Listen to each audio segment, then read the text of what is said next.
Friends informative Odisha YouTube channel को स्वागत। Block coordinator रे आसीची नियुक्ति। ये होची ओडिशा गवर्नमेंट जॉब। दरमा रही पर मंथ 25,000 टंका। एठारे चाकरी करिवा पई आपनकु कोनोसी एग्जाम देबाकू पड़िबो नाही किंबा कोनोसी देय देबाकू पड़िबो नाही। एठारे समस्ते फ्री रे आवेदन करि परिबे। समस्त इनफॉरमेशन ए वीडियो रे मु आपण मानकु देबी। जानिबा पई वीडियोटी को शेष पर्यंत देखंतु।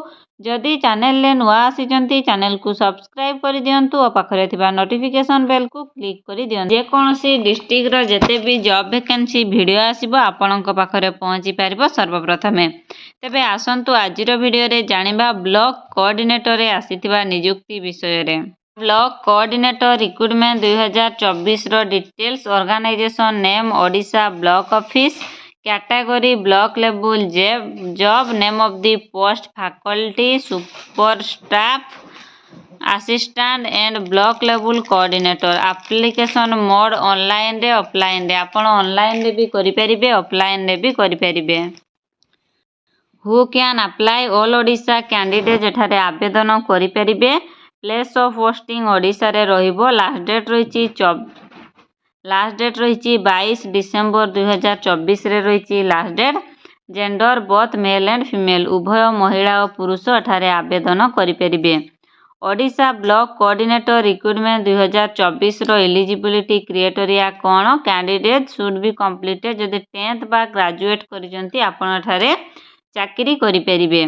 देखंतु एज लिमिट मिनिमम एज देइछि 21 वर्ष मैक्सिमम एज देइछि 45 वर्ष।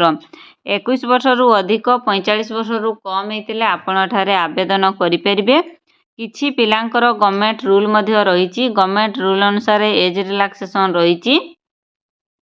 ओबीसी पई रहिछि 3 वर्षर। एसटी एससी पीडब्ल्यूडी पई रहिछि 5 वर्षर। एक्स सर्विसेसमैन पई रहिछि 5 वर्षर। पीडब्ल्यूडी प्लस एसटी एससी पई 15 वर्षर एज रिलैक्सेशन रहिछि। सैलरी देखंतु पर मंथ रहिछि 12,000 रु 25,000 पर्यंत salary. Selection process mark basis रे हेबो आ डॉक्यूमेंट वेरिफिकेशन हेबो। एप्लिकेशन फी कोनोसी कैंडिडेट पई एठारे एप्लिकेशन फी नाही। आपण माने समस्त एठारे फ्री रे आवेदन करि परिबे। ब्लॉक कोऑर्डिनेटर रिक्रूटमेंट 2024 रो इंपोर्टेंट डॉक्यूमेंट सब कोन। ऑल एजुकेशनल सर्टिफिकेट और marksheet. Recent 2 passport size photo. Caste certificate Aadhaar card. Residential certificate experience certificate biodata और वोटर आईडी कार्ड। एतिकी आपण डॉक्यूमेंट्स हेले एठारे चाकरी करि परिबे। देखंतु apply start date already start हे जाईछि। लास्ट डेट रही 22 डिसेंबर 2024 रे रही लास्ट डेट।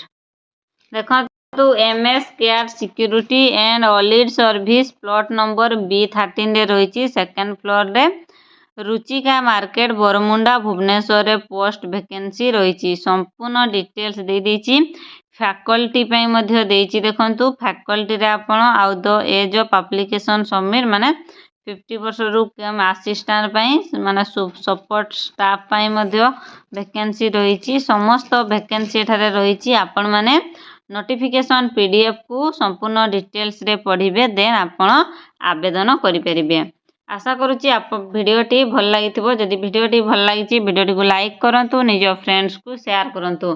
एपरी जॉब वैकेंसी विषय रे जानिबा पई मो चैनल को सब्सक्राइब करि दियंतु और पाखरे थिबा नोटिफिकेशन बेल को क्लिक करि दियंतु।